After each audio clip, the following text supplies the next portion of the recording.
Acustica Audio have released their new mega compressor, but is it a big roar or a tiny meow?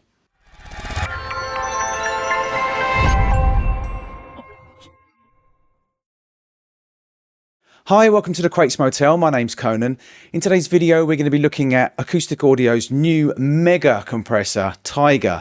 Now, what they've said in the manual is it's not an emulation of a particular piece of vintage hardware. It's an amalgamation of all of the best of their compressors from over the years with some software compression algorithms in there as well. All in one place, all in one plugin. But how does it actually sound? Let's jump in. So what I'm going to do is I'm going to run through the controls very, very quickly, not in too much detail, just simply because I think it's a good idea to read the manual from top to bottom. I'm just going to go through it very quickly. You have input for left and right, output for left and right. We have meters here showing you gain reduction and the inputs and outputs. If you want to keep things clean, don't turn on the preamp. If you want a bit of analog warmth, turn the preamp on. I will say that preamps on Acustica Audio plugins generally are really, really good, and they do create a certain amount of character, and they do imprint a lot of character. But if you want to keep things cleaner and transparent, don't turn the preamp on. You have trim and you have sidechain EQ here. What this is really useful for is, you know, basically making the compressor not react to the low end or the highs, or you can zoom in with bells. And let's say, for instance, you didn't really want it to affect, didn't want it to compress vocals, or you just wanted it to compress vocals. You can use these controls to zoom in on particular frequencies on the source. Here you have different modes to choose from, which is basically a list of the best of their compressors. I can't remember exactly what these ones are off the top of my head, but they have an amazing collection of compressors: Fairchilds, SSLs, Shadow Hills, Varimuse, and I'm fairly certain that they're pretty much all included here, and you've got them all in one place, rather than having to buy each one of their individual compressors. So that's, you know, it's not going to be an exact emulation of each individual compressor. If you want that, you're going to have to buy the individual compressor, but it does give you the curves from those compressors, and is going to get you in the same kind of ballpark as that style of compressor. You know, so if you want an SSL or you want a Varimuse, you can choose from this list here, and there will be a list online somewhere on a forum, maybe Gearspace, that will explain exactly which is which. Then we have individual thresholds for the fast and the slow, solo buttons for the fast and the slow, attack and release, makeup. There's no auto gain. I know a load of people are probably going to kick off about that, but I don't actually have a problem with there not being an auto gain.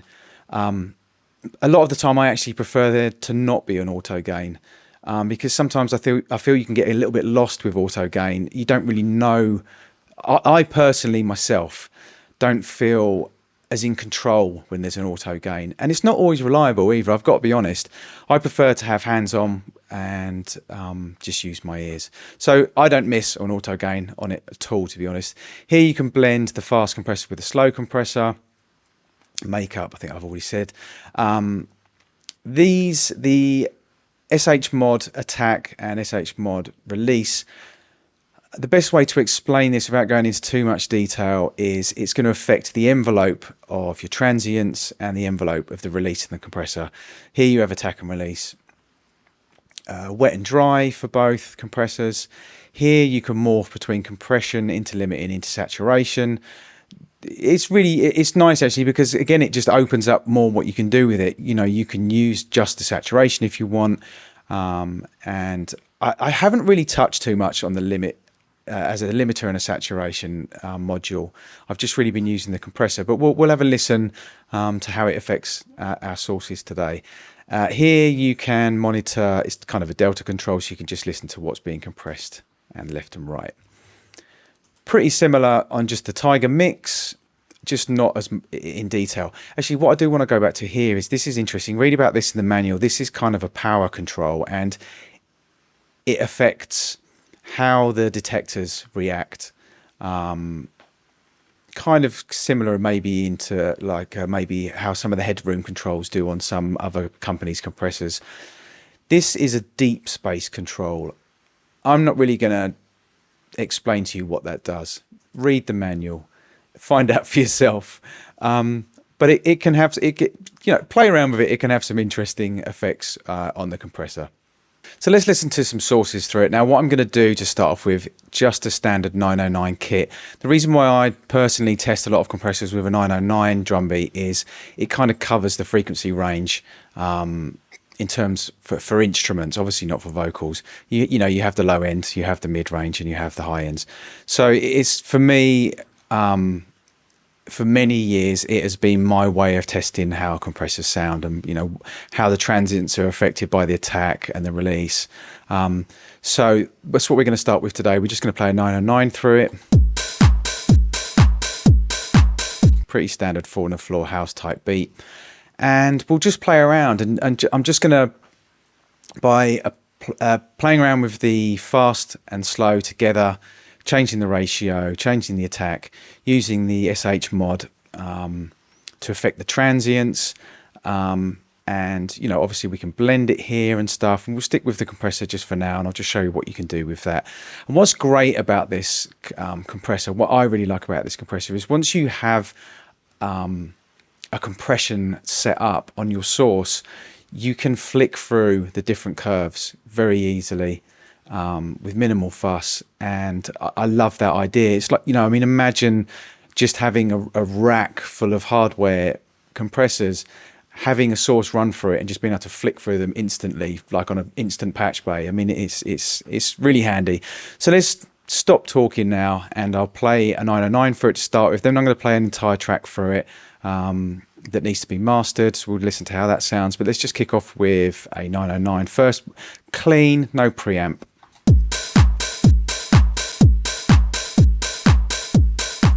So obviously this shows the fast compressor gain reduction.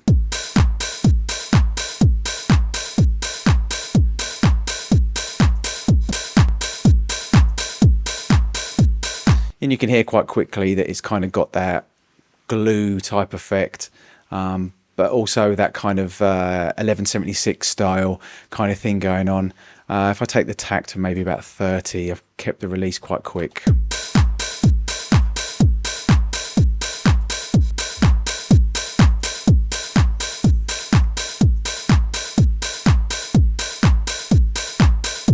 And obviously you see when I bring this up, the kick drum is not affecting the compressor as much. You're not getting as much pump.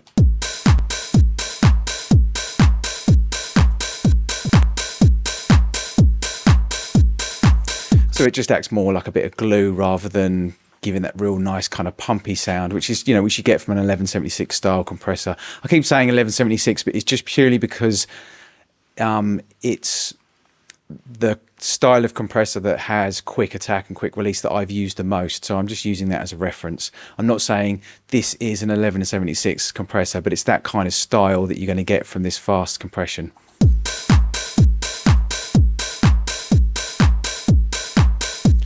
So with this, you can really affect the transients. Listen to the transients, especially of the kick drum when I use the SH mod.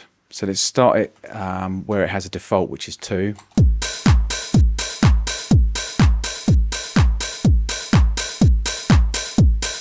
Especially notice when it comes up to 4, the kick drum sort of clicks a little bit more and has a bit more in it. Rather, when I take it down lower, it's more sort of thumpy and is not so prominent with the mid part and the high part of the kick drum.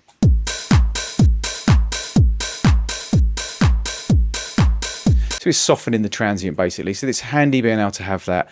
And with the RSH mod, which as far as I can remember from the manual, it's the first time they've included this on a compressor.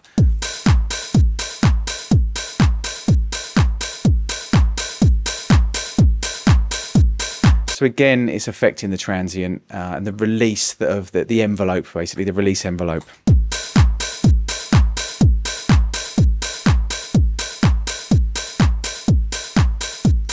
And throughout this, I've been using a very, very tame ratio as well. But listen to what happens when I bring the ratios up with the compressors, or the fast compressor rather.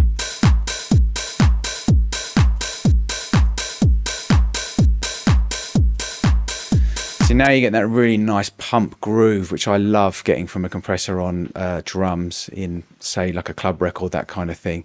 And then you can just, you know, get that pump and get that groove with the fast compressor, and then start bringing it back with parallel compression, so it's not too much.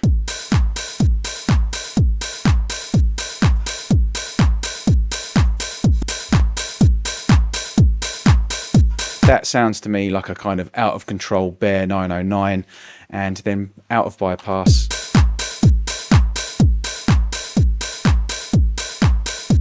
Still got that nice thumpy low end, but now you've got a bit more groove, and by using the envelopes with the attack and the release in combination with the attack and release on the compressor and changing the ratios, you can affect the transients and the actual groove of the drums. So it's really nice. That's what the fast compressor is really nice for. And then stacked with the slow compressor, you can kind of affect a little bit more in the way that a Verimure or a Fairchild would compress. Obviously, I'm going to really overdo this so that you can hear what the compressor is doing. It's not going to be as subtle as I probably normally would, especially if I was mastering. But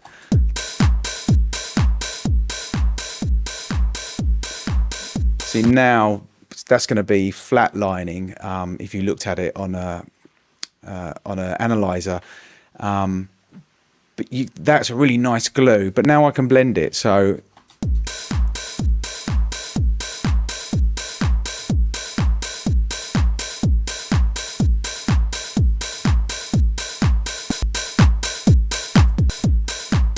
obviously there's a level difference there because there's no auto gain, but you can hear what I mean. So having stacked compression like this, a fast into a slow, or the combined together like that, you can really what it's really useful for is sources with transients that are very peaky transients, drums especially. Obviously, this is why Shadow Hills is really good on drums, because you have that stacked compression. And what I've been using this compressor for mostly is actually on drums, and using it in that way. But I have actually been using it on vocals as well, and I'm going to show that in a second.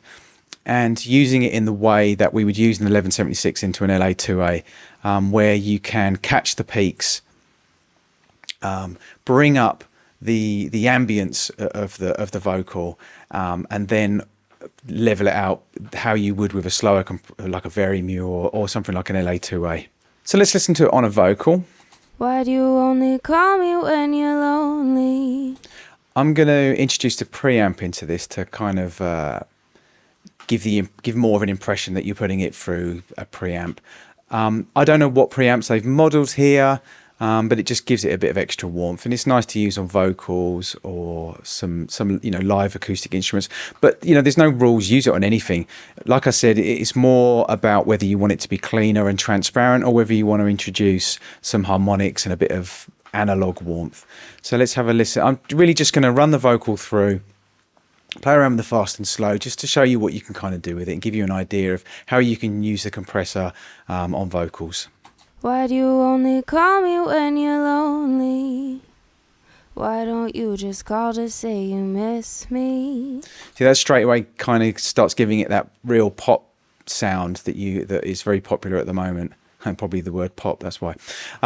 Sorry, bad joke. So you're gripping the any kind of peaks that are happening with the fast compressor, but it also makes it jump out in the mix as well, which is really nice, which is what 1176s are great for, and why they're still used to this day, and why there's a million emulations of them. And then with the slow, you can just reel it all in and give it a nice kind of warmth and a nice bit of glue.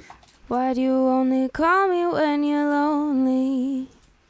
Why don't you just call to say you miss me? Why do you only call me when you're lonely? Why don't you just call to say you love? Why do you only call me when you're lonely? Why don't you just call to say you miss me? Why do you only call me when you're lonely? Why don't you just call to say you love? Why do you only call me when you're lonely? Why don't you just call? So let's just balance this a little bit closer so you can get a bit more of an idea. Why do you only call me? Why do you only call me? Okay, that's a bit closer. Just take that down a tiny bit. They're not linked, which is a little bit annoying. At least I can't seem to find a way to have them linked. And I'm having to use this up here basically to get these approximately the same. Why do you only call me when you're lonely? Why don't you just call to say you miss me? So what I really like about stacking compressors like this is you get maximum compression, maximum character, but I mean it does sound compressed, but it doesn't sound pumpy, it doesn't sound overdone, because you're splitting it between two compressors basically. So they're both working with each other in slightly different ways, affecting the transients in slightly different ways. The envelopes are slightly different, the curves are slightly different, but working together to get a really nice, clean, balanced, compressed sound, but not imprinting too much of a pumpy compression. It's smoother, and stacking compressors is a really good way to get smooth effects, especially with vocals, which is why, again, it's something that's been done for a long time. Why do you only call me when you're lonely? Why do you only call me when you're lonely? Why don't you just call to say you miss me? So it's really smooth. I'm just going to take the preamp off. Let's have a listen. Why do you only call me when you're lonely? Why do you only call me when you're lonely? It's very subtle. I can hear some slight effect, maybe around about 250, 300 hertz. Why do you only call me when you're lonely? Just a bit of body. Why do you only call me when... It gives it a bit of thickness, which is nice, because obviously you can lose, sometimes you have to roll off a rumble on a microphone, and you lose the body to the vocal. Putting this preamp in is giving it some body. So let's have a listen to it on a full track, and I will use the compressor in the way that I might use it on a mix bus or as a mastering compressor. To be honest, this is probably not a compressor that I would use in a mastering situation. I tend to use a very subtle amount of compression if I have to use compression at all when I master. But I do use compressors on the mix bus, and I obviously use compressors on buses, etc. as well.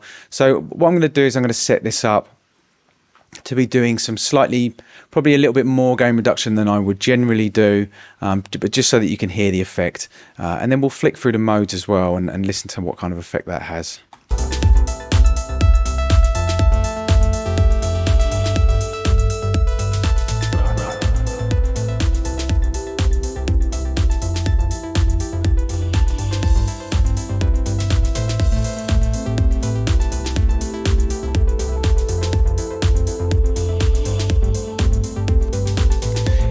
By adjusting these, listen to what it does to the kick drum.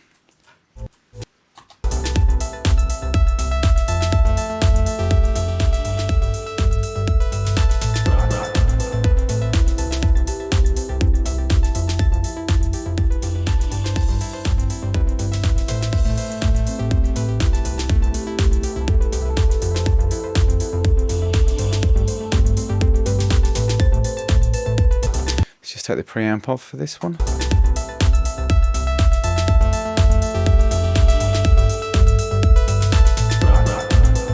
So I'm just bringing up the high pass a little bit so the kick drum's not affecting the compressor as much.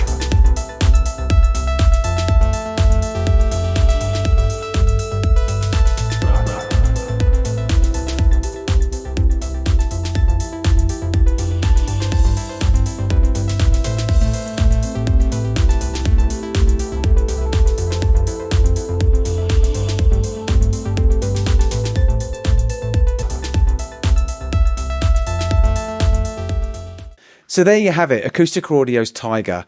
Now, I really don't feel like I've done this plugin justice, I have to be honest. I need to dig a lot deeper. It's not a one knob does all plugin. You know, it's if you want a compressor that just instantly makes something sound how you want it to sound, this is not the plugin for you. You need to go deep with it. You need to spend time with it, and you know you need to learn about compression to get the best out of it. You can get lost very quickly in it, and things can sound pretty crap pretty quickly if you don't really know what you're doing. So, but that's not to say you shouldn't buy it if you don't know much about compression, because jumping in the deep end with a plugin like this can be a good, steep learning curve, but a good learning curve for somebody who doesn't know too much about compression. So don't be put off by the fact that it can be a bit overwhelming, that it's a bit of a beast.